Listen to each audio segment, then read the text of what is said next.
Are you like me, spending another Valentine's Day single? Oddly enough, I'm more at peace about it than I've ever been. Why? It's because I've completely changed how I'm going about things. In this episode, I'm sharing how to be at peace if you're still single during this Valentine's Day. Let's parlay.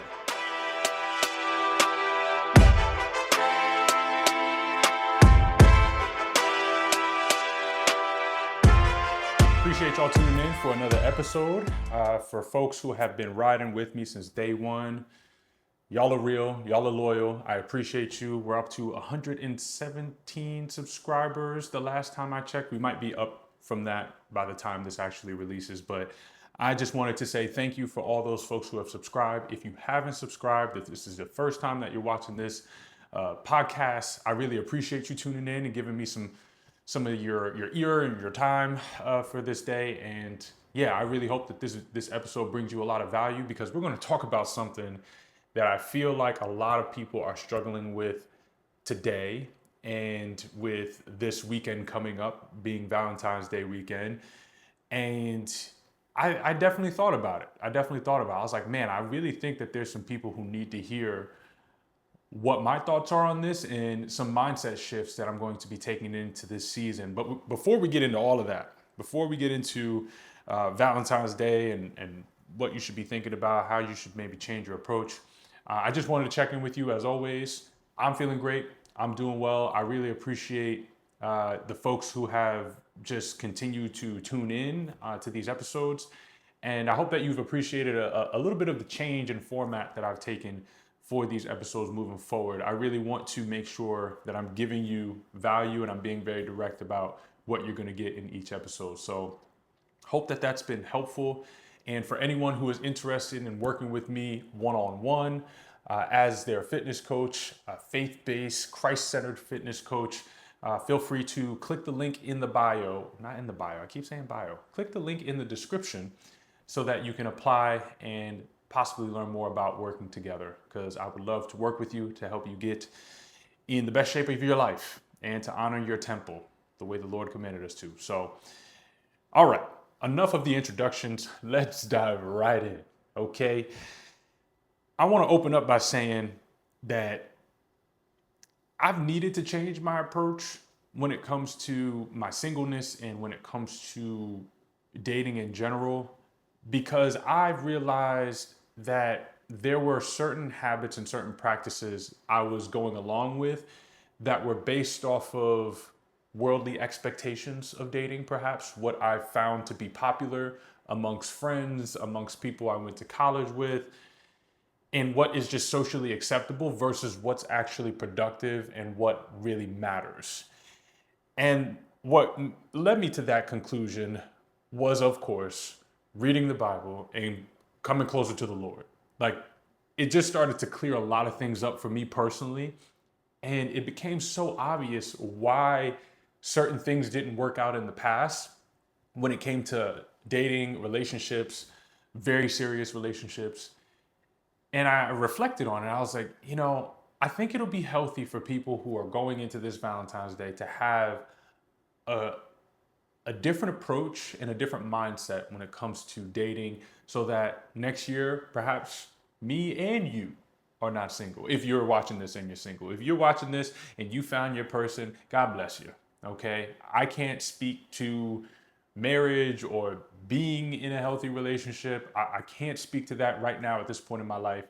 But just know that I am very, very appreciative of the fact that you found your person, and you should be very blessed to be in that position, because folks like myself who are single and around the age of 30, it's different. It's very different. I think since COVID, there's definitely been a shift in people's expectations. I feel like guys are either overdoing it or just very anxious about the way that they should go about dating because of the expectations that are maybe out there. I feel like women are more scared and feeling less secure about going on dates because of all of the horror stories that they're probably hearing from their friends. And it is just a mess. And on top of that, we've just been conditioned to be by ourselves a lot more. and there's a lot less opportunities to interact with each other in person. Maybe not even less opportunities to interact in person, but more opportunities to be fine in our own space. I have been a big culprit of that, especially just being in my own apartment and spending way too much time by myself. So I'm saying all of this to say that this is what led me to want to talk about this today. So the first thing that I want to share with you is 5 boundaries that I'm going to be sticking to and that you should consider sticking to if you want to start dating in a more healthy fashion and in a way that's more productive. So I'm going to share with you the 5 boundaries that I'm going to be committing to, so that way you can at least have some sort of actionable playbook for, what you could do after this episode. Okay, so first things first, depending on where you are in your faith and what you believe, this may not be as important to you. However, if you are a follower of Christ and if you believe in Jesus, this is number one. Whoever you're dating must be in the same position. They must feel the same way. They must share similar principles and values. And that shouldn't take too long to figure out. That's going to be my first boundary moving forward as I date.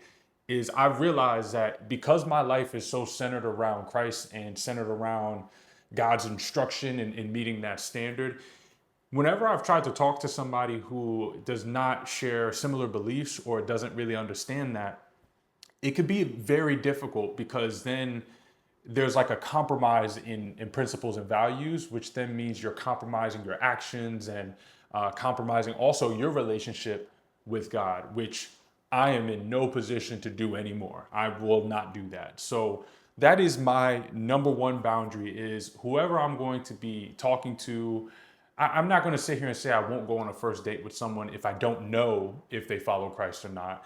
However, what I am going to do is I'm going to keep whoever I'm dating in a bucket of one or the other, of either, hey, I found out that, yeah, they're a person of the Lord and they follow Christ and that's what they believe. Okay, this is someone I could potentially continue talking to.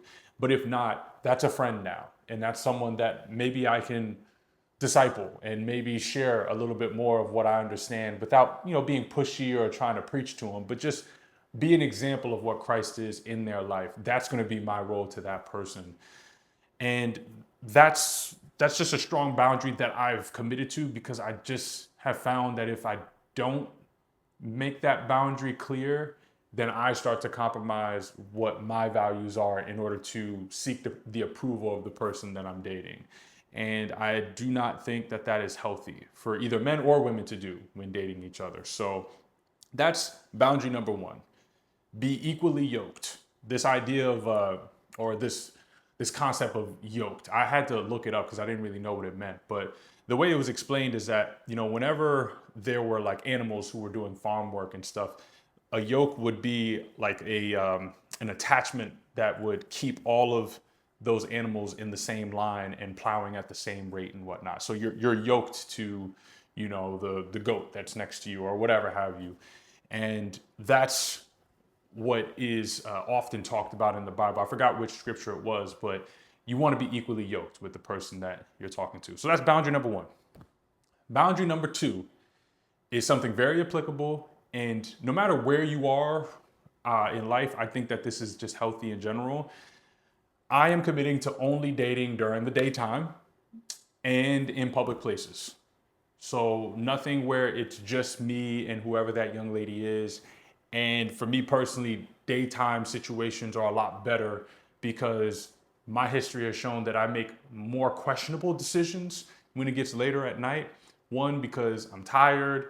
And then two, there's no boundary on the end of the night, right? So like if you meet someone in the middle of the day, right, at some point you have to get back to do whatever you need to do, right? You shouldn't be like continuing to date the person all throughout the rest of the night as well too.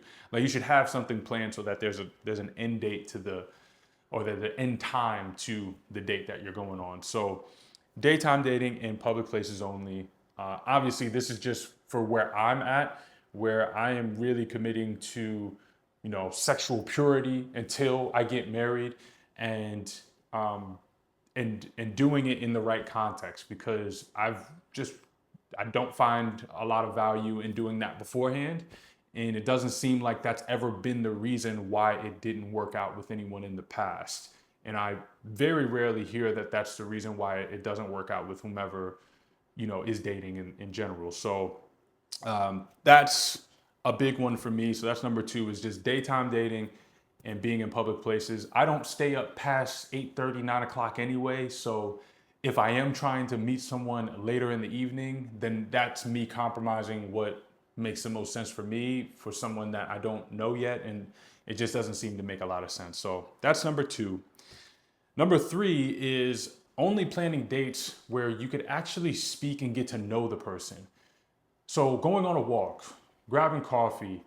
I'm not the biggest fan of grabbing food because I feel like there is, especially not dinner, but and maybe lunch would be acceptable. But I think one, when I'm eating food and stuff, that's a very vulnerable position to be in with someone. I just would prefer to be able to like talk and speak uninterrupted. And there's also all these other things that could happen. I can get some food stuck in my teeth, or the same could happen to her. I mean, there's all these different things that just make it less conducive to getting to know each other while you're eating. Whereas, like when you're going on a walk or coffee or hiking or whatever, that's just, there's no interruption in the conversation. The two people can speak and get to know each other. So that is my third one, is I'm only planning dates where I can truly get to know someone. And if a woman is like requiring or expecting me to like, take her out to dinner or do something that I just feel like will distract us from getting to know each other, then I think it just probably won't make the most sense for us to continue dating, because their head might just be prioritizing something else. Like I really want to see if I like this person, because I'm going to potentially be with you for the rest of my life. So that is number three, only planning dates that allow us to get to know each other, walks, coffee, etc. The other thing, number four, the next one on the list, is not having any substances that alter my mind or her mind. So whether that be alcohol, THC, I guess coffee is a stimulant, but that's within the boundaries of it, being socially acceptable. And I don't think it alters the conversation. If anything, it makes you a little sharper. But I don't want anything getting in the way of how I'm perceiving this person in front of me. And I don't want to start off on that foot as well. So for people who like to go on first dates and grab a drink together, I've noticed that when I've done that in the past, I then start to drink and get a little tipsy, or maybe she's getting a little tipsy, perhaps even drunk. And now we're starting our relationship, or we're starting our connection off of that foundation of being in an altered state of mind. When for the majority of the time that we'll probably be together, right, potentially with this person, we're going to be sober, hopefully, for crying out loud. We're going to be sober. So I want to meet this person with a sober mind. I want to get to know them with a sober mind. And anything that alters my state of mind is going to alter how I perceive this person. And it's also going to create an expectation of, if it went well while we were drunk, I want it to be like that all the time. And if we're sober and it doesn't go well, then I'm going to chase us getting drunk together in order to have a good time. And I just don't feel like that makes a lot of sense. Plus, on top of that, if you've been following along in past episodes, I've already announced I'm done with drinking. I'm done with THC. It doesn't serve any purpose in my life. But even for whomever I'm speaking to, I just don't feel like it will be productive for her to be getting drunk or getting high while we're talking, and just altering our state of mind. So that is number four. Number five is, it's an interesting logistical boundary that I'm going to put up, and maybe most people won't understand this. However, I have just learned from my experience, and just learned that this thing needs to be a boundary. And this fifth boundary, and the last one I'm going to share with you, is I'm only texting to coordinate times to meet and for like quick check-ins. I am no longer having ongoing text conversations where there's things that we should probably be speaking about either in person or over the phone, but now we're texting about it instead. And there's so many modes of connection that are going to be missing from a text message versus us being on the phone, FaceTime, in person, where we can see each other, we can understand the mannerisms, the tone that's being shared while you're speaking. All of that's missing in a text message. The other thing that I found to be not productive and that I fall victim to the most is I then like my mind gets so consumed with maintaining that conversation. I'm genuinely a nice person and I am very curious and I am very present with whomever I'm with, whether it be dating, a friend, family. If you're in front of me, you have all my attention. So when it comes to text messages, and especially someone I'm interested in, I found that I start to treat that text conversation like the person's right there. And I give everything. Like I want to respond, thoroughly and like address whatever they've said. Sometimes I send voice messages, and that's great. That's great for connecting. But to have that going on like continuously and daily, I just don't think it's productive for either party. And especially for someone like myself, who it could be easy for me to just drift off and not be working because like I'm my own boss and I have to like stay on top of my own stuff. It just doesn't benefit me to allow that door open, right? So that's going to be my fifth one is texting is only for coordinating times or maybe just for a quick check-in and figuring out the next time that we're going to link up. So those are my five boundaries, and I'm probably going to add on to this list with time and as I continue to date, but just to restate them: only talking to a woman who follows Jesus. That's just for me what makes the most sense. Daytime dating in public places, only doing dates that allow us to speak and get to know each other. No substances, no altering of the mind, sober meetings only. And then the last one being texting only to coordinate and connect and quick check-ins. Okay, nothing of like the ongoing whole conversation sort of vibe. So those are going to be my five boundaries.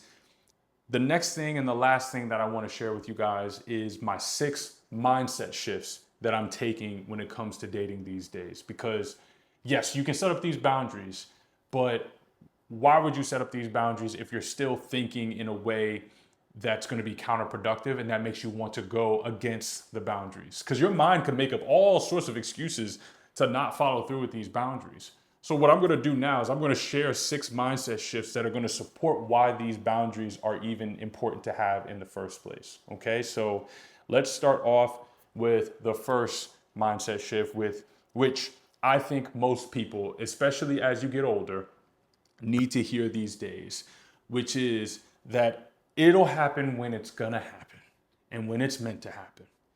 If you truly believe that God does everything and has everything for your good, then you gotta allow him to just take control of the process, okay?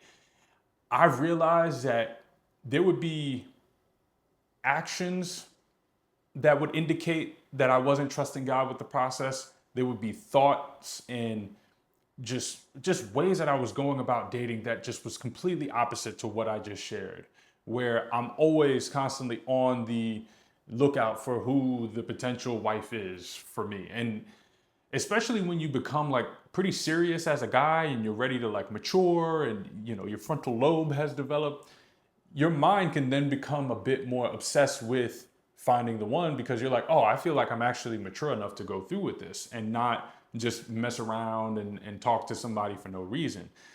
So having this mindset where you know that, hey, I'm trusting God to provide whoever that person is in my life when it's supposed to happen.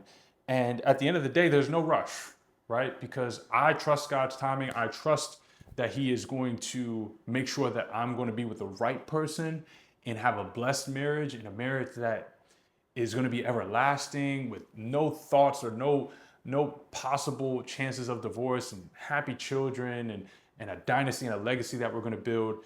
That's a really important thing. I don't think God's going to rush something like this. And I also don't think that me trying to take control over the situation is going to produce what God wants for that marriage. If I go through and try to take control over it and do it on my timeline, it ain't going to be as good as God's timeline. So that is the first thing that I want you to embrace is, hey, just leave it up to God. Leave it in God's hands. There's things obviously that you can do to control that, hence the 5 boundaries that I just shared. But do not try to control when, where, and how it happens. It'll probably happen in a way that is very unexpected. And I've heard this from multiple couples. It's never in some sort of predictable fashion. Okay, so that's going to be the first thing that I recommend shifting your mindset on is allowing things to happen when they're supposed to happen. The second thing I want to encourage you to shift your mindset on is when you strive for something, it usually goes pretty poorly. If you are really, really chasing after a relationship or chasing after anything for the most part, what tends to happen is you start to make that like your idol. You start to make this like your purpose. And what will tend to happen is whatever you're chasing will just continue to run away from you, or you will start to attract and bring in things that are not meant for you, and you'll lower your standards because you're trying to take control of when the things are happening, right? So this kind of complements the first one around like, it'll happen when it's supposed to happen, but it's more of like, hey, even when you feel like, hey, there's someone who I'm interested in and there's a potential for this, allow yourself to just receive whatever it is that is going to happen. Now, obviously with guys, we need to be intentional. We need to be honest. And same thing with ladies, right? You have to be intentional and honest about where you're at when you're speaking to someone. However, if you're really, really like, double texting someone and chasing after them and, becoming super accommodating for their situation in order to have some company in your life, people pick up on that energy and people will begin to realize that, oh, she or he is very thirsty and really, really wants to see me or really wants to get to know me. Where it's like all the people that I've heard who have had successful marriages and gotten to know each other, those initial like conversations that they all just flowed. They all made sense. It wasn't like one person was, chasing and grabbing after the other. I mean, there's some stories like that for sure. But for the majority of the healthy relationships I've seen, all of those like initial dates and conversations, they all speak about how it just felt natural. It didn't feel like it was forced or anything that I have to make happen. So that's going to be my second mindset shift is do not strive for something, because if you strive for it and you're really wanting it to happen, then more than likely things will go poorly. And it may not even happen and show up right now, but it will happen down the line, okay? Because you are now going into a ship that has holes in it because you didn't realize that there were holes in it when you investigated it, okay, or inspected it. Whatever, metaphor that you want to draw up for that one. So that's number 2, okay? Number 3, remove the expectation behind every attractive person being your spouse, okay? And I'm talking to myself right now because I ain't gonna lie, y'all, I went through a period where and I still fight this. I'm not even gonna lie and tell you that I'm completely over this. But I went through a period where it was as if every attractive woman that I ever saw, my initial thought was, is she my wife? Is she potentially the one? Is she? And it was so unhealthy because I then began putting so much pressure on the initial interaction, whether they would, be interested in getting to know me past that initial interaction. And then you start, again, it starts to lean towards the last mindset shift around striving. And it puts so much pressure on you to make something happen. So the mindset shift that I'm taking and the actions that I'm taking to combat this are, look, I know that yes, we all are in a body, and in order to have someone that you want in your life and want to be married to, it's probably ideal to be attracted to them. Sure. However, everybody is walking around with a spirit. And there's a spirit inside of that person who you find very attractive that you have to get to know. There's some really attractive people who I've met who have some very unattractive spirits, who are just downright, just, I can't tolerate being around them. And what happens is if you start to value too much of the flesh, then you start to ignore the spirit. When the spirit is really the most important part. Because no matter when you grow old and wrinkly and, your body changes with time, you get tired, all of that's going to happen. The spirit that you married, the person that you married is truly within that body, that spirit. That's who you're attracted to. That's going to outlast all the things that happen to the flesh. So that's why I've really changed a lot of my focus when it comes to dating is I want to just normalize getting to know a woman.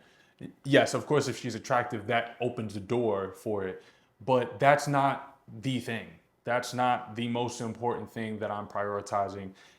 I am prioritizing more of just having a conversation and seeing if I actually like speaking to them. Can I make them laugh? It's a big thing for me because if I can make a woman laugh, then we're going to be happy forever. Okay? Because if we could just laugh through all sorts of issues and problems and even the successes, then it's going to be a joyful ride.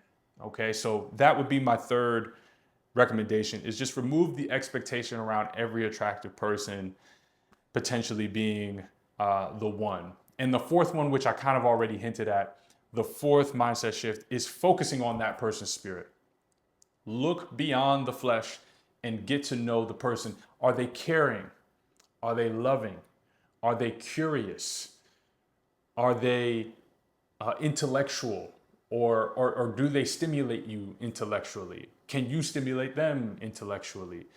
Are the conversations fluid? Are you able to speak without there being like a lot of effort behind it? That is number 4, is really, really focusing on the person's spirit and seeing if you are attracted to that more than anything else.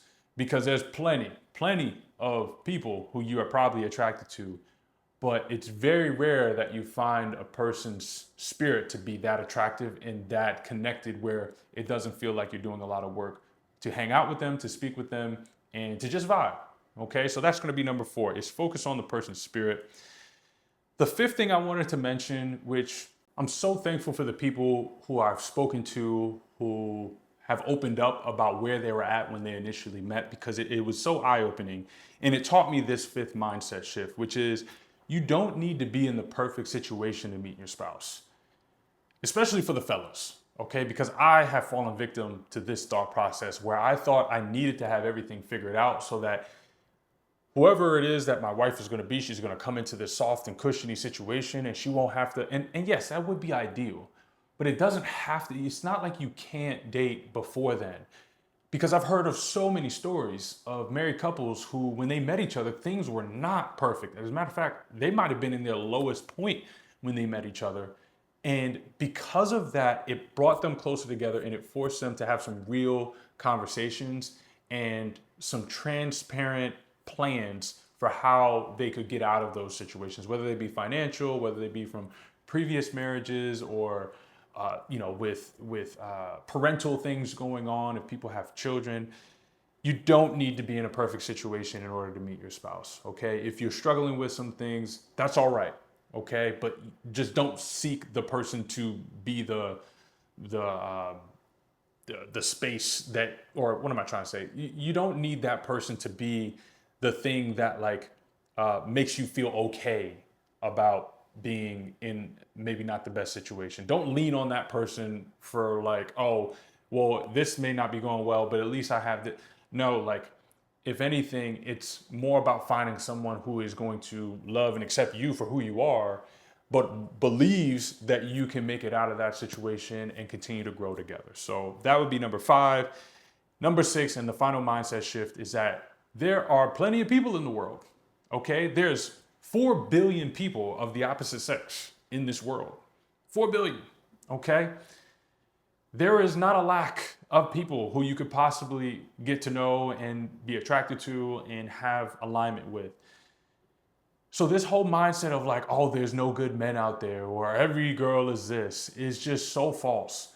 It's just that you haven't put yourself in a position to be around the people and to be around the woman or the man that you would actually be aligned with, not only spiritually, but relationally, and when it comes to what vision that you have for your future. So yeah, there's plenty of fish in the sea, as they say. So stop telling yourself that there ain't no good men, or you can't find nobody, or there's no more good women around, because that is complete and utter nonsense.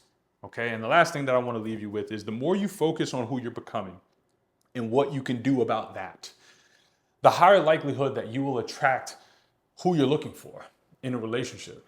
And that's why 2026 for me is all about becoming, it's all about doing, and not focusing so much on having the things that I aspire to have, because that I'm just going to leave up to God. Okay, so those are my 5 boundaries that I wanted to share with you about how I'm approaching dating moving forward. That's going to leave me more at peace. And those are the 6 mindset shifts that are going to allow me to adhere to those boundaries, so that I don't convince myself that, oh, I need to bend and waver on the things that I know would be best for me. So take those as you will, apply those to your life in the way that you find best. You know, maybe you're fine with nighttime dating and all that, whatever, okay? But just have some boundaries that you stick to, because if you don't have any boundaries, that means you're open game for anything. And especially for those who want to take advantage of people who are nice and are willing to do whatever they want to do, okay? You got to watch out for the narcissist out here. But that's all I got for today. I hope that you appreciated this. I hope that this allows you to be much more at peace about dating and about the fact that you're still single on Valentine's Day, okay? And that's all right. I'm single too, but I'm at peace, baby. I hope that you enjoyed this episode. Take care. God bless. Talk to you next week.